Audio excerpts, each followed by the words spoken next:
ನಮಸ್ಕಾರ ವೀಕ್ಷಕರೇ ಕರ್ನಾಟಕದ 3 ವಿಧಾನಸಭಾ ಕ್ಷೇತ್ರಗಳಲ್ಲಿ ಉಪಚುನಾವಣೆಗೆ ತೆರೆ ಬಿದ್ದಿದೆ. ಇನ್ನೇನಿದ್ರೂ ಫಲಿತಾಂಶದ ಕುತೂಹಲ. ಚನ್ನಪಟ್ಟಣ ಸೇರಿದಂತೆ 3 ಕ್ಷೇತ್ರಗಳಲ್ಲಿ ಈಗ ಸೋಲು ಗೆಲುವಿನ ಲೆಕ್ಕಾಚಾರ ನಡೀತಾ ಇದೆ. ಯಾರಿಗೆ ಯಾವ ಕಡೆಯಿಂದ ಹೆಚ್ಚು ಮತ ಬಂದಿದೆ, ಜಾತಿವಾರು ಲೆಕ್ಕಾಚಾರ, ಬೂತ್ ಮಟ್ಟದಲ್ಲಿನ ಸಮೀಕ್ಷೆ, ಕಾರ್ಯಕರ್ತರ ಅಭಿಪ್ರಾಯ ಇವೆಲ್ಲವನ್ನ ಆಧರಿಸಿ ಅಭ್ಯರ್ಥಿಗಳೇ ತಮ್ಮದೇ ಆದಂತಹ ಒಂದು ಲೆಕ್ಕಾಚಾರವನ್ನು ಹಾಕೊಳ್ತಾರೆ. ಪಕ್ಷವೂ ಸಹ ತನ್ನದೇ ಆದಂತಹ ಒಂದು ಸಮೀಕ್ಷೆಯನ್ನ ರೆಡಿ ಮಾಡಿಕೊಳ್ಳುತ್ತೆ. ಪಕ್ಕಾ ಇದೇ ರಿಸಲ್ಟ್ ಬರುತ್ತೆ ಅಂತ ಹೇಳೋದಕ್ಕೆ ಆಗದೇ ಇದ್ರೂ ಒಂದು ಹಂತಕ್ಕೆ ಅದನ್ನ ಊಹೆ ಮಾಡಬಹುದು. ಹಾಗಾದ್ರೆ ಈ 3 ಕ್ಷೇತ್ರಗಳಲ್ಲಿ ಏನು ಹೇಳುತ್ತೆ ಈ ಲೆಕ್ಕಾಚಾರಗಳು, ಯಾರಿಗೆ ಗೆಲುವಿನ ಸಾಧ್ಯತೆ ಇದೆ, ಆ ಎಲ್ಲದರ ಬಗ್ಗೆ ಮಾಹಿತಿಯನ್ನು ನೋಡೋಣ. ವೀಕ್ಷಕರೇ, 3 ಕ್ಷೇತ್ರಗಳ ಉಪಚುನಾವಣೆಯ ಭರಾಟೆ ಮುಗಿದಿದೆ. ಇನ್ನೇನಿದ್ರೂ ಫಲಿತಾಂಶ ಬರಬೇಕು. ಈ ನಡುವೆ ಗೆಲ್ಲುವ ಕುದುರೆ ಯಾರು ಅನ್ನೋ ಲೆಕ್ಕಾಚಾರ ತೀವ್ರಗೊಂಡಿದೆ. ಕ್ಷೇತ್ರಗಳಲ್ಲಿ ಈಗಾಗಲೇ ಬೆಟ್ಟಿಂಗ್ ಭರ್ಜರಿಯಾಗಿ ನಡೀತಾ ಇದೆ. ಅದರಲ್ಲೂ ಚನ್ನಪಟ್ಟಣ ಕ್ಷೇತ್ರದಲ್ಲಂತೂ ದೊಡ್ಡ ಮಟ್ಟದಲ್ಲೇ ನಡೀತಾ ಇದೆ. ಯಾರು ಗೆಲ್ತಾರೆ, ಗೆಲ್ಲುವ ಅಂತರ ಎಷ್ಟು, ಈ ಎಲ್ಲದರ ಬಗ್ಗೆ ಬೆಟ್ಟಿಂಗ್ ನಡೀತಾ ಇದೆ. ಕೇವಲ ಈ ಕ್ಷೇತ್ರಗಳಲ್ಲಿ ಮಾತ್ರವಲ್ಲ, ಚುನಾವಣೆಯ ಕುರಿತಾಗಿ ಆಸಕ್ತಿ ಹೊಂದಿರುವ ಬೇರೆ ಬೇರೆ ಜಿಲ್ಲೆಗಳ ಜನರು ಸಹ ಬೆಟ್ಟಿಂಗ್ ಕಟ್ತಿದ್ದಾರೆ. ವೀಕ್ಷಕರೇ, ಮೊದಲಿಗೆ ಎಲ್ಲರ ಕುತೂಹಲ ಕೆರಳಿಸಿರುವಂತಹ ಚನ್ನಪಟ್ಟಣ ಕ್ಷೇತ್ರಕ್ಕೆ ಬಂದ್ರೆ, ಚುನಾವಣೆಯ ಬೆನ್ನಲ್ಲೇ ಯೋಗೇಶ್ವರ್ ಅವರು ಆಡಿದಂತಹ ಮಾತುಗಳು ಈಗ ರಾಜ್ಯದಲ್ಲಿ ಸಂಚಲನ ಮೂಡಿಸ್ತಾ ಇದೆ. ಫಲಿತಾಂಶಕ್ಕೂ ಮುನ್ನವೇ ಸೋಲನ್ನ ಒಪ್ಪಿಕೊಂಡಂತೆ ಕಾಣಿಸ್ತಾ ಇದೆ. ವೀಕ್ಷಕರೇ, ಚನ್ನಪಟ್ಟಣ ವಿಧಾನಸಭಾ ಕ್ಷೇತ್ರದಲ್ಲಿ 2,28,000 ಮತದಾರರಿದ್ದಾರೆ. ಇದರಲ್ಲಿ ಒಕ್ಕಲಿಗ ಮತದಾರರೇ ಪ್ರಬಲರು. ಒಟ್ಟು 1,05,000 ಒಕ್ಕಲಿಗ ಮತದಾರರಿದ್ದಾರೆ. ಒಕ್ಕಲಿಗರನ್ನ ಹೊರತುಪಡಿಸಿದ್ರೆ 40,000ದಷ್ಟು ದಲಿತ ಮತದಾರರಿದ್ದಾರೆ. ಉಳಿದಂತೆ 30,000 ಅಲ್ಪಸಂಖ್ಯಾತ ಮತದಾರರು, 42,000 ಮತದಾರರು ಹಿಂದುಳಿದ ಸಮುದಾಯದವರು, ಇನ್ನು ಲಿಂಗಾಯತರು, ಬ್ರಾಹ್ಮಣರು ಸೇರಿ ಇನ್ನಿತರ ಸಮುದಾಯದ ಮತಗಳು ಸುಮಾರು 5,000ದಷ್ಟಿದೆ. ಇಲ್ಲಿ ಉಪಚುನಾವಣೆ ಘೋಷಣೆಯಾದ ಆರಂಭದಿಂದಲೂ ಲೆಕ್ಕಾಚಾರಗಳು ಬದಲಾಗ್ತಾ ಇತ್ತು. ಅದರಲ್ಲೂ ಕಡೆ ಕ್ಷಣದಲ್ಲಿ ಮತದಾರರು ಯಾವ ನಿರ್ಧಾರವನ್ನು ಕೈಗೊಂಡಿದ್ದಾರೆ ಅನ್ನೋದು ಇಲ್ಲಿ ಬಹಳ ಮುಖ್ಯ ಆಗುತ್ತೆ. ಇಲ್ಲಿ ಅಲ್ಪಸಂಖ್ಯಾತ ಮತಗಳ ಪೈಕಿ 90% ಅಲ್ಪಸಂಖ್ಯಾತ ಮತಗಳು ಕಾಂಗ್ರೆಸ್ ಕಡೆಗೆ ಹೋಗಿದೆ. ಕ್ಷೇತ್ರಕ್ಕೆ ದೇವೇಗೌಡರ ಹಾಗೆ ಕುಮಾರಸ್ವಾಮಿ ಅವರ ಕೊಡುಗೆಗಳ ಬಗ್ಗೆ ಅರಿವಿರುವಂತಹ ಮುಸ್ಲಿಂ ಮತದಾರರು JDSಗೆ ಮತ ಹಾಕಿದ್ದಾರೆ ಎನ್ನಲಾಗ್ತಾ ಇದೆ. ಆದರೆ ಆ ನಂಬರ್ ಮಾತ್ರ ಬಹಳ ಕಡಿಮೆ ಇದೆ. ಈ ಹಿಂದಿನ ಚುನಾವಣೆಗಳನ್ನು ಗಮನಿಸಿದ್ರೆ ಅಲ್ಲಿ BJP JDS ಅಂತ ಬಂದಾಗ BJPಗೆ ಮತ ಹಾಕಬಾರದು ಅಂತ ಸಂಪೂರ್ಣ ಪ್ರಮಾಣದಲ್ಲಿ ಅಲ್ಪಸಂಖ್ಯಾತ ಮತಗಳು JDS ಪಾಲಾಗ್ತಾ ಇತ್ತು. ಆದರೆ ಈಗ ಚುನಾವಣಾ ಚಿತ್ರಣವೇ ಬೇರೆ. ಇಲ್ಲಿ JDS ವರ್ಸಸ್ ಕಾಂಗ್ರೆಸ್ ಅನ್ನುವಂತಾಗಿದೆ. ಹೀಗಾಗಿ ಈ ಬಾರಿ ಮುಸ್ಲಿಂ ಮತಗಳ ಪೈಕಿ 90% ಕಾಂಗ್ರೆಸ್ ಪಾಲಾಗಿರುವಂಥದ್ದು. ಇಲ್ಲಿ ಯೋಗೇಶ್ವರ್ ಅವರು ಸಹ ತಮ್ಮ ಸ್ವಂತ ಮತ ಬ್ಯಾಂಕ್ ಅಡಿಯಲ್ಲಿ ಮುಸ್ಲಿಂ ಮತಗಳನ್ನು ಸೆಳೆಯುವಲ್ಲೂ ಯಶಸ್ವಿಯಾಗಿದ್ದಾರೆ. ಇನ್ನು ಗ್ಯಾರಂಟಿ ಯೋಜನೆಯ ಫಲಾನುಭವಿಗಳ ಪೈಕಿ ಕಾಂಗ್ರೆಸ್ಗೆ ಅತಿ ಹೆಚ್ಚು ಮತಗಳು ಬಂದಿರುವಂತಹ ಸಾಧ್ಯತೆ ಇದೆ. ಅದರಲ್ಲೂ ಮುಸ್ಲಿಂ ಹಾಗೆ ದಲಿತ ಮತಗಳು ಕಾಂಗ್ರೆಸ್ನ ಬಹುದೊಡ್ಡ ಮತ ಬ್ಯಾಂಕ್.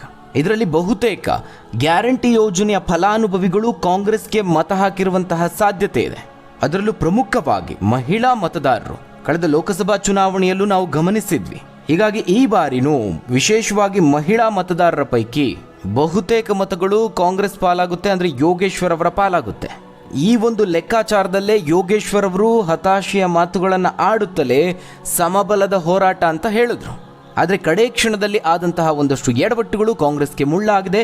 ಯೋಗೇಶ್ವರ್ ಅವರ ಆತಂಕಕ್ಕೆ ಇದೇ ಕಾರಣ. ಸ್ವತಃ ಯೋಗೇಶ್ವರ್ ಅವರು ಹೇಳ್ತಿರುವಂಥದ್ದು, ಜಮೀರ್ ಅವರ ಹೇಳಿಕೆಯಿಂದಾಗಿ ಒಂದಷ್ಟು ಮತಗಳು ನನಗೆ ಲಾಸ್ ಆಗಬಹುದು ಅಂತ. ದೇವೇಗೌಡರು ಅಂತ ಹೇಳಿದ್ರೆ ಅದು ದೈತ್ಯ ಶಕ್ತಿ.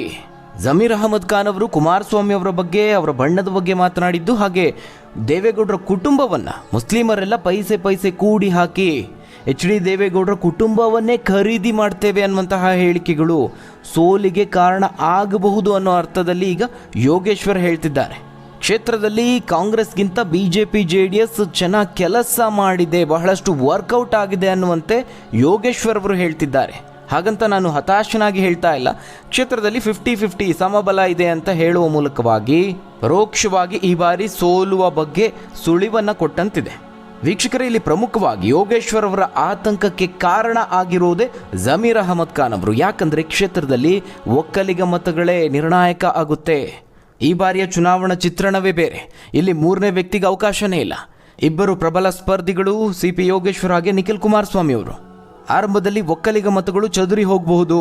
ಇಬ್ಬರೂ ಒಕ್ಕಲಿಗ ಸಮುದಾಯದವರಾಗಿರೋದ್ರಿಂದ ಇವರಿಬ್ಬರ ನಡುವೆ ಒಕ್ಕಲಿಗ ಮತಗಳು ಹಂಚಿ ಹೋಗ್ಬೋದು ಅಂತ ಹೇಳಲಾಗ್ತಾ ಇತ್ತು.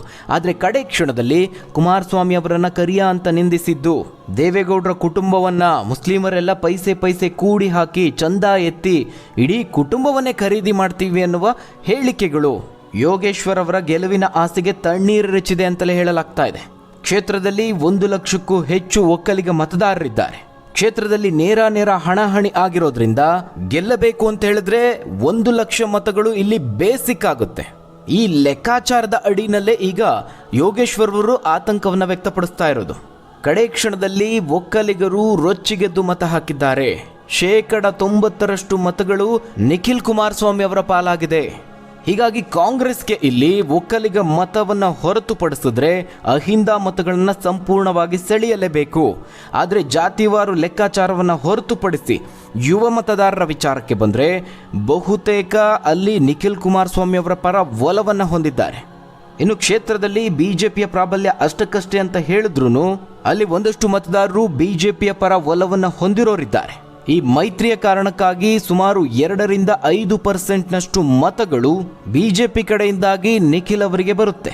ಹೀಗಾಗಿ ಈ ಬೇಸಿಕ್ ಒಕ್ಕಲಿಗ ಮತಗಳು ಏನಿದೆ, ಆ 90,000 ಮತಗಳು ಏನಿದೆ, ಅದು ನಿಖಿಲ್ ಕುಮಾರಸ್ವಾಮಿ ಅವರ ಕಡೆಗೆ ಹೋಗಿರುತ್ತೆ ಅನ್ನೋ ಆತಂಕದಲ್ಲೇ ಯೋಗೇಶ್ವರ್ ಅವರು ಇದೀಗ ಫಲಿತಾಂಶಕ್ಕೂ ಮುನ್ನವೇ ಕುಗ್ಗಿ ಹೋದಂತೆ ಕಾಣಿಸ್ತಾ ಇದೆ.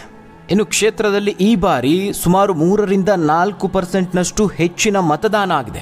ಇದು ಸಹ ನಿಖಿಲ್ ಅವರ ಆತ್ಮವಿಶ್ವಾಸವನ್ನು ಹೆಚ್ಚಿಸಿದೆ. ಹೀಗಾಗಿ ಒಟ್ಟಾರೆಯಾಗಿ ಇಲ್ಲಿ ನಿಖಿಲ್ ಕುಮಾರಸ್ವಾಮಿ ಅವರ ಗೆಲುವು ಬಹುತೇಕ ಖಚಿತ ಅನ್ನುವಂತಾಗ್ತಾ ಇದೆ. ಇನ್ನು ಸಂಡೂರು ವಿಚಾರಕ್ಕೆ ಬಂದರೆ ಚುನಾವಣಾ ಆಯೋಗದ ಮಾಹಿತಿ ಪ್ರಕಾರ ಅಲ್ಲಿ 76.24% ಮತದಾನ ಆಗಿದೆ.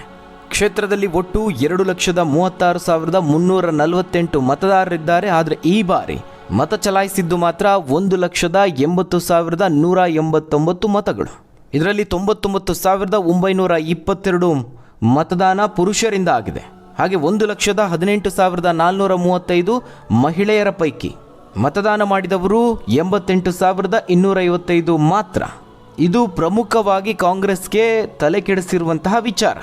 ಯಾಕಂದರೆ ಮಹಿಳಾ ಮತದಾರರು ಪ್ರಮುಖವಾಗಿ ಗ್ಯಾರಂಟಿ ಯೋಜನೆಯ ಫಲಾನುಭವಿಗಳು. ಈ ಬಾರಿ ಸಂಡೂರಲ್ಲಿ ಹೆಚ್ಚಿನ ಮತದಾನ ಆಗಬಹುದು ಅಂತ ಎರಡೂ ಪಕ್ಷಗಳು ನಿರೀಕ್ಷೆಯನ್ನು ಇಟ್ಕೊಂಡಿದ್ವು. ಆದರೆ ಆ ನಿರೀಕ್ಷೆ ಹುಸಿಯಾಗಿದೆ. ಸಂಡೂರಲ್ಲಿ ಹಿಂದೆಲ್ಲ ಕೇವಲ ಕ್ಷೇತ್ರದ ನಾಯಕರುಗಳಿಗಷ್ಟೇ ಆ ಚುನಾವಣೆ ಸೀಮಿತ ಆಗ್ತಾ ಇತ್ತು. ಆದರೆ ಈ ಬಾರಿ ಇಡೀ ರಾಜ್ಯದ ಕುತೂಹಲವನ್ನು ಹುಟ್ಟಿಸಿದೆ. ಜೊತೆಗೆ ಮುಖ್ಯಮಂತ್ರಿ ಸೇರಿದಂತೆ ಹಲವು ಸಚಿವರು ಹಾಗೆ ಬಿಜೆಪಿಯ ಘಟಾನುಘಟಿ ನಾಯಕರುಗಳು ಕ್ಷೇತ್ರದಲ್ಲಿ ಪ್ರಚಾರವನ್ನು ಮಾಡಿದ್ದಾರೆ. ಇಲ್ಲಿ ಅಹಿಂದ ಮತಗಳು ಹೆಚ್ಚಿದೆ. ಹೀಗಾಗಿ ಸಿದ್ದರಾಮಯ್ಯ ಅವರು ಸಹ ಇದನ್ನು ಪ್ರತಿಷ್ಠೆಯಾಗಿ ತೆಗೆದುಕೊಂಡಿದ್ದಾರೆ. ಇಲ್ಲಿ ಗೆಲ್ಲಲೇಬೇಕನ್ನುವ ಟಾಸ್ಕ್ ಅನ್ನ ಸಿಎಂ ಸಚಿವರಿಗೆ ನೀಡಿದ್ರು. ಆದರೆ ಕಡಿಮೆ ಪ್ರಮಾಣದ ಮತದಾನ ಆಗಿರೋದು ಕಾಂಗ್ರೆಸ್ನ ತಲೆನೋವಿಗೆ ಕಾರಣ ಆಗಿದೆ. ಇಲ್ಲಿ ತುಕಾರಾಂ ಅವರ ಪತ್ನಿ ಅನ್ನಪೂರ್ಣ ತುಕಾರಾಂ ಅವರು ಕಾಂಗ್ರೆಸ್ ಕಡೆಯಿಂದ ಅಖಾಡಕ್ಕಿಳಿದಿದ್ರೆ, ಮತ್ತೊಂದು ಕಡೆ ಬಂಗಾರು ಹನುಮಂತು ಅವರು ಬಿಜೆಪಿಯಿಂದ. ಹೀಗಾಗಿ ಪ್ರಮುಖವಾಗಿ ಮಹಿಳಾ ಮತದಾರರನ್ನ ಕಾಂಗ್ರೆಸ್ ನಂಬಿಕೊಂಡಿತ್ತು. ಇನ್ನು ಇಲ್ಲಿ ಹೆಚ್ಚಿನ ಸಂಖ್ಯೆಯಲ್ಲಿ ಲಿಂಗಾಯತ ಮತದಾರರು ಇದ್ದಾರೆ. ಹೀಗಾಗಿ ಇಲ್ಲಿ ಬಿಜೆಪಿ ಕಡೆಯಿಂದ ಪ್ರಮುಖವಾಗಿ ಯಡಿಯೂರಪ್ಪ ಹಾಗೆ ಅವರ ಮಕ್ಕಳು ಪ್ರಚಾರವನ್ನು ಮಾಡಿದ್ದಾರೆ. ಲಿಂಗಾಯತ ಮತಗಳನ್ನು ಕ್ರೋಢೀಕರಿಸೋದಕ್ಕೆ ಯಶಸ್ವಿಯಾಗಿದ್ದಾರೆ ಅನ್ನಬಹುದು. ಇದ್ರ ಜೊತೆಗೆ ಮುಂಚೆ ಮನಸ್ತಾಪವನ್ನು ಹೊಂದಿದ್ದ ಜನಾರ್ದನ್ ರೆಡ್ಡಿ ಅವರು ಹಾಗೆ ಶ್ರೀರಾಮುಲು ಅವರು ಸಹ ಬಂಗಾರು ಹನುಮಂತು ಅವರ ಪರವಾಗಿ ಕ್ಯಾನ್ವಸ್ ಅನ್ನು ಮಾಡಿದ್ದಾರೆ. ಅಬ್ಬರದ ಪ್ರಚಾರವನ್ನು ಮಾಡಿ ರೆಡ್ಡಿ ಅವರ ಕಡೆಯಿಂದ ಶ್ರೀರಾಮುಲು ಅವರ ಕಡೆಯಿಂದ ಬರಬೇಕಾಗಿದ್ದಂತಹ ಒಂದಷ್ಟು ಮತಗಳು ಸಹ ಬಂಗಾರು ಹನುಮಂತು ಅವರ ಪಾಲಾಗಿದೆ. ಇನ್ನು ಜಾತಿವಾರು ಲೆಕ್ಕಾಚಾರವನ್ನು ಹೊರತುಪಡಿಸಿ ಯುವ ಸಮೂಹದ ಸಂಪೂರ್ಣ ಮತಗಳು ಬಿಜೆಪಿಗೆ ಹರಿದು ಬಂದಿದೆ ಅಂತ ಹೇಳಲಾಗ್ತಾ ಇದೆ. ಇನ್ನು ಕ್ಷೇತ್ರದಲ್ಲಿ ಬಿಜೆಪಿ ಕಡೆಯಿಂದ ದಲಿತ ನಾಯಕರಾದಂತಹ ಮಹೇಶ್ ಅವರು, ಛಲವಾದಿ ನಾರಾಯಣಸ್ವಾಮಿ ಅವರು ಸಭೆಗಳನ್ನು ನಡೆಸಿದ್ರು. ಇದರ ಪರಿಣಾಮ ಸಹ ಬೀರಬಹುದು. ಇನ್ನು ಕಾಂಗ್ರೆಸ್ ಪಕ್ಷದಲ್ಲೇ ಟಿಕೆಟ್ಗಾಗಿ ಉಂಟಾದಂತಹ ಒಳ ಮುನಿಸು ದಿವಾಕರ್ ಅವರ ಹಿಡಿತದಲ್ಲಿರುವಂತಹ ಮತಗಳು ಬಿಜೆಪಿಗೆ ಚಲಾವಣೆಯಾಗುತ್ತೆ. ಹೀಗೆ ಯಾವುದೇ ಕೋನದಲ್ಲಿ ನೋಡಿದ್ರೂ ಬಿಜೆಪಿಯ ಗೆಲುವು ಶತಸಿದ್ಧ ಅನ್ನುವಂತಹ ವಿಶ್ವಾಸವನ್ನ ಬಿಜೆಪಿ ನಾಯಕರು ವ್ಯಕ್ತಪಡಿಸ್ತಾ ಇದ್ರೆ, ಇತ್ತ ಅಹಿಂದ ಮತಗಳನ್ನ ಹಾಗೆ ಮಹಿಳಾ ಮತದಾರರನ್ನ ಸೆಳೆಯುವಲ್ಲಿ ನಾವು ಯಶಸ್ವಿಯಾಗಿದ್ದೇವೆ ಅಂತ ಕಾಂಗ್ರೆಸ್ ಕಾರ್ಯಕರ್ತರು ಹೇಳ್ತಿದ್ದಾರೆ. ಇಲ್ಲಿ ಪ್ರಮುಖವಾಗಿ ತುಕಾರಾಂ ಅವರ ಕುಟುಂಬಕ್ಕೆ ಮತ್ತೊಮ್ಮೆ ಟಿಕೆಟ್ ಅನ್ನು ನೀಡಿದ್ದು ಹಲವು ನಾಯಕರ ಅಸಮಾಧಾನಕ್ಕೆ ಕಾರಣ ಆಗಿದೆ. ಹೀಗಾಗಿ ಕಾಂಗ್ರೆಸ್ಗೆ ಇಲ್ಲಿ ಒಳ ಇಟ್ಟು ಬಿದ್ದಿದ್ದೇ ಆದಲ್ಲಿ ಕ್ಷೇತ್ರವನ್ನು ಮರೆತು ಬಿಡಬೇಕಾಗುತ್ತೆ. ಮೇಲ್ನೋಟಕ್ಕೆ ಇಲ್ಲಿ ಸಮಬಲದ ಹೋರಾಟದ ರೀತಿ ಕಾಣಿಸ್ತಾ ಇದೆ. ಆದರೆ ಫಲಿತಾಂಶ ಕೊನೆ ಕ್ಷಣದಲ್ಲಿ ಏನಾಗುತ್ತೆ ಅನ್ನೋದನ್ನ ಕಾದು ನೋಡಬೇಕು. ಇನ್ನು ಶಿಗ್ಗಾವಿ ವಿಚಾರಕ್ಕೆ ಬಂದರೆ ಅಲ್ಲಿ ಒನ್ ಸೈಡೆಡ್ ಗೇಮ್ ಅಂತ ಸ್ಪಷ್ಟವಾಗಿ ಹೇಳಬಹುದು. ಕಾಂಗ್ರೆಸ್ ಇಲ್ಲಿ ಪಠಾಣ್ ಅವರಿಗೆ ಟಿಕೆಟ್ ನೀಡಿತ್ತು, ಖಾದ್ರಿ ಅವರು ರೊಚ್ಚಿಗೆದ್ದಿದ್ರು, ನಂತರದಲ್ಲಿ ತಣ್ಣಗಾಗಿ ಪ್ರಚಾರದಲ್ಲೂ ಭಾಗಿಯಾದರು. ಹೀಗಾಗಿ ಇಲ್ಲಿ ಮುಸ್ಲಿಂ ಮತದಾರರು ಹಾಗೆ ಗ್ಯಾರಂಟಿ ಫಲಾನುಭವಿಗಳು ಕಾಂಗ್ರೆಸ್ಗೆ ಮತ ಚಲಾಯಿಸಿದ್ರೆ, ಭರತ್ ಬೊಮ್ಮಾಯಿ ಅವರಿಗೆ ತಂದೆ ಬಸವರಾಜ ಬೊಮ್ಮಾಯಿ ಅವರ ವರ್ಚಸ್ಸಿನ ಕಾರಣದಿಂದಾಗಿ ಬಿಜೆಪಿಗೆ ಇಲ್ಲಿ ದೊಡ್ಡ ಬಲವನ್ನು ತುಂಬುತ್ತೆ. ಇನ್ನು ಯುವ ಸಮುದಾಯದ ಮತಗಳು ಸಹ ಭರತ್ ಬೊಮ್ಮಾಯಿ ಅವರ ಪಾಲಾಗುವ ನಿರೀಕ್ಷೆ ಇದೆ. ಹೀಗಾಗಿ ಶಿಗ್ಗಾವಿಯಲ್ಲಿ ಯಾವುದೇ ರೀತಿ ಲೆಕ್ಕಾಚಾರ ಹಾಕಿದ್ರೂ ಬಿಜೆಪಿಯ ಗೆಲುವು ಶತಸಿದ್ಧ ಅಂತಲೇ ಹೇಳಬಹುದು. ಇನ್ನು ಕಾಂಗ್ರೆಸ್ನಲ್ಲೇ ಇಲ್ಲಿ ಗೆಲ್ಲುವಂತಹ ಯಾವುದೇ ನಿರೀಕ್ಷೆಗಳು ಅಥವಾ ದೊಡ್ಡ ಮಟ್ಟದ ಅಬ್ಬರದ ಪ್ರಚಾರ ಯಾವುದು ಕಾಣಿಸಿಲ್ಲ. ಹೀಗಾಗಿ ಶಿಗ್ಗಾವಿ ಬಿಜೆಪಿ ಪಾಲಾಗಬಹುದು. ಒಟ್ಟಾರೆಯಾಗಿ 3 ಕ್ಷೇತ್ರಗಳ ಫಲಿತಾಂಶ ಭಾರಿ ಕುತೂಹಲವನ್ನು ಕೆರಳಿಸಿದೆ. ಇಲ್ಲಿ ಕಾಂಗ್ರೆಸ್ ಹಾಗೆ ದೋಸ್ತಿಗಳ ನಡುವೆ 2-1ರಲ್ಲಿ ಫಲಿತಾಂಶ ಬರುತ್ತಾ ಅಥವಾ 3 ಕ್ಷೇತ್ರಗಳು ಮೈತ್ರಿಕೂಟದ ಪಾಲಾಗುತ್ತಾ? ಇದು ಸದ್ಯಕ್ಕೆ ಇರುವಂತಹ ಕುತೂಹಲ. ಹಾಗಾದರೆ ವೀಕ್ಷಕರೇ, ಯಾವ ಕ್ಷೇತ್ರದಲ್ಲಿ ಯಾವ ಪಕ್ಷಕ್ಕೆ ಗೆಲುವು? ತಪ್ಪದೆ ನಿಮ್ಮ ಅನಿಸಿಕೆ ಅಭಿಪ್ರಾಯವನ್ನು ಕಮೆಂಟ್ ಮೂಲಕವಾಗಿ